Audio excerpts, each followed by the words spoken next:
Hello, my name is Peter Heimermann, and I'm a PhD researcher at the Bonn University. Today I'm pleased to present some of the first results of our current research project. But before I begin, I would like to thank the ARC for their financial support. It's truly an honor to be here. So thanks a lot. And now let's start my presentation. In 2023, the University of Bonn established a research group founded by the German Research Foundation with the name Urban Impacts on the Mongolian Plateau, Entanglements of Economy, City and Environment. And as the title indicates, the group investigates urban impacts on the territory of present-day Mongolia during the time of the Mongol Empire. One of the measures of the Mongols to consolidate their empire was the establishment of permanent settlements, some of which are still well preserved, as this example of Karakorum, the capital of the Mongol Empire, should illustrate. Given the natural environment of the Mongolian Plateau, such urban settlements raise questions about their organization and supply within the steppe landscape.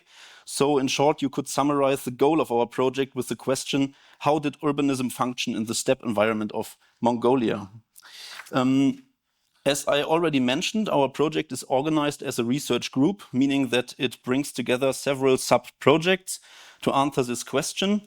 The Bonn Center for Digital Humanities, for which I work, contributes to the sub-project contributes with the sub-project Virtual Landscape and Multispectral Survey. Our main goal is to carry out UAV surveys to map various settlement sites. These maps will then be interpreted in combination with the results of the other sub-projects. And in addition, we have the secondary goal to systematically evaluate the remote sensing data we produce. And it is this evaluative aspect of our work that I will focus on during this presentation. When and how did we collect our data? Between 2022 and 2024, we conducted 5 field campaigns in Mongolia. And in total, we documented an area of about 10,000 hectares. Spread across 23 archaeological sites. For our surveys, we used an EBX fixed-wing drone with interchangeable sensors. We equipped the drone with the multispectral camera, the Sequoia Plus, and an RGB camera, the so-called SODA 3D, which was used to generate digital surface models and RGB orthomosaics.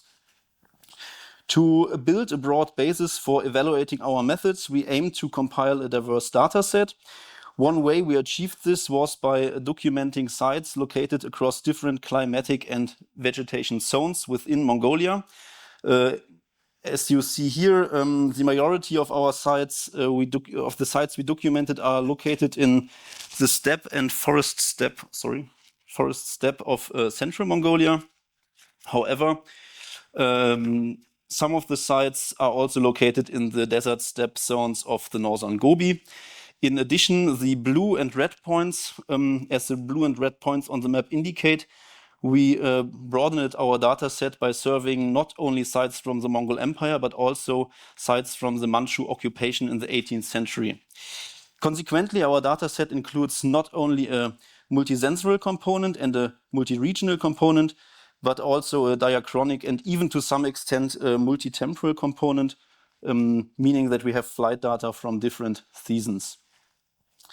But before presenting the results of our evaluation, I would first like to introduce briefly the environmental conditions of Central Mongolia and the Gobi Desert.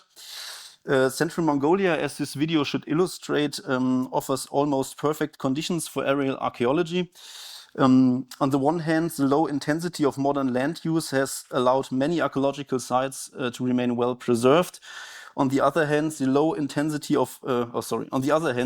near absence of forest and low vegetation cover makes the region highly suitable for generating digital surface models through structure from motion, meaning that LiDAR surveys are not necessary here. At the same time, the grass-dominated steppe vegetation offers the potential to detect fine vegetation marks, making the multispectral sensor also quite promising. Okay, now let's turn to the to the environmental conditions in the Gobi. As in central Mongolia, there is little modern land use and no forest cover. However, vegetation is extremely sparse. Moreover, the lack of vegetation also promotes wind erosion, affecting the preservation. But precisely because of these regional differences, we were eager to test how our data would perform under such different conditions. To evaluate our data, we divided the process into two phases. The first phase took place before mapping and focused on identifying which data derivatives would provide the best results for site mapping. The second phase was carried out after the mapping and aimed to understand how the different data sets complement each other in detecting archaeological structures. But before we come to the second phase, I would first like to look at the derivative selection. To find out which visualization technique for the digital surface models best highlights the archaeological structures, we compared the derivatives generated by the relief visualization toolbox across different sites, and it quickly became evident that the simple local relief model and the local dominance model were particularly effective for mapping settlement remains. This observation aligns well with the recommendations in the literature for choosing suitable derivatives because we are dealing mostly with low relief features in flat areas. In addition, we always produced a multidirectional hillshade to serve as an overview map. While selecting derivatives for the digital surface model was relatively straightforward, choosing suitable spectral indices proved more challenging. And as you know, there is a wide range of potentially useful spectral indices.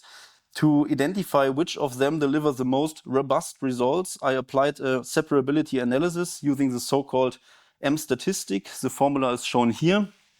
In total, I tested 40 indices along with the 4 individual bands of our multispectral sensor. And these were evaluated at 3 sites in central Mongolia and 2 in the Gobi. For the central Mongolian sites, we have flight data from May and September, which gives our separability analysis a multi-temporal component. For the Gobi, however, we don't have this multi-temporal data set. I cannot go into the full methodological details here, but in short, for each site and season, I carried out 20 measurements per index raster and calculated the average separability. To make the results comparable across sites, I created a ranking list for each location, with the index showing the highest separability value ranked 1 and the lowest ranked 44. By comparing the ranking list side by side, I was able to calculate the average rank of each index across the different sites and identify the most robust ones.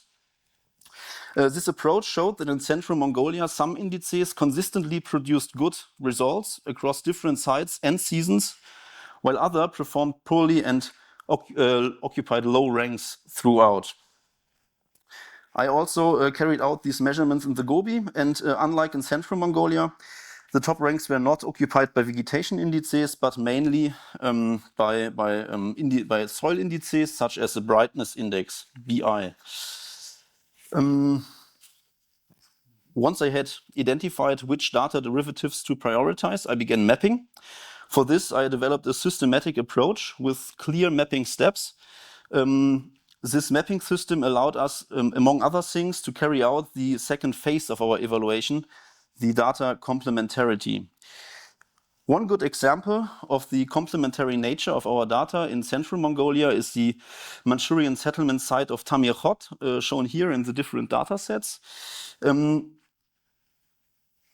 By mapping this site according to the different anomaly types, we obtain a settlement plan like this, showing which features can be detected in which data set. Overall, we find 4 main anomaly types at this site.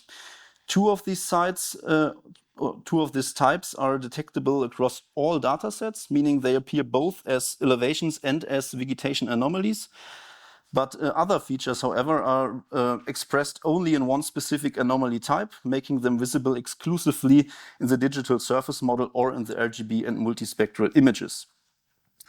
And of course, we can also illustrate how the dataset complement each other by simply counting the detected features in each one. And if you do so, you find that 62% of the structures are visible across all datasets, but 20% only through vegetation features and 18% only through elevation features, showing that relying on a single dataset would have led to a substantial loss of information in central Mongolia. Now, let's turn to our data from the Gobi. A striking example is the Tachalin-Us cemetery, shown here in a simple local relief model and in an RGB orthomosaic. This site demonstrates that digital surface models are not particularly effective for detecting archaeological features in the Gobi. Similarly, in the RGB images, some structures are visible, but identifying distinct outlines remains difficult. However, the individual burial structures become much more pronounced when we apply the results of our separability measurements. Using the brightness index 2, most of the structures become clearly visible.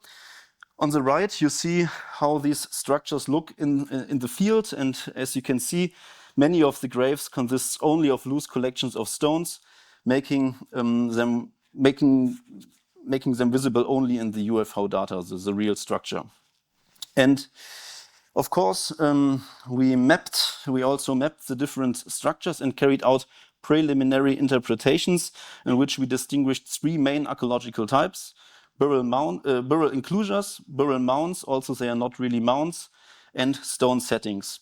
The stone settings mostly correspond to the stone arrangements that can also be observed in the field, but the burial enclosures and mounds are largely invisible in the field and are mainly indicated by soil marks as seen in the remote sensing datasets.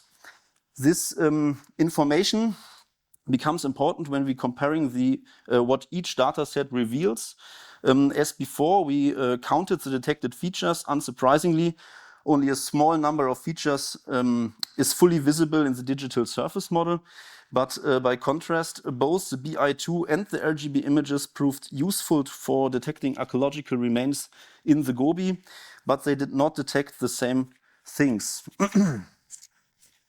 So, as you can see here, 72% of the features visible in the RGB images are small stone settings, and by contrast, features expressed as soil marks, such as burial mounds and enclosures, are much less visible in the RGB images.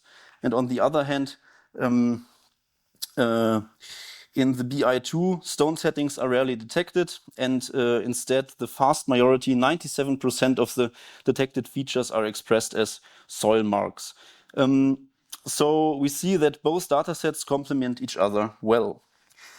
In conclusion, I would like to emphasize that the data evaluation phase of our subproject is now almost complete.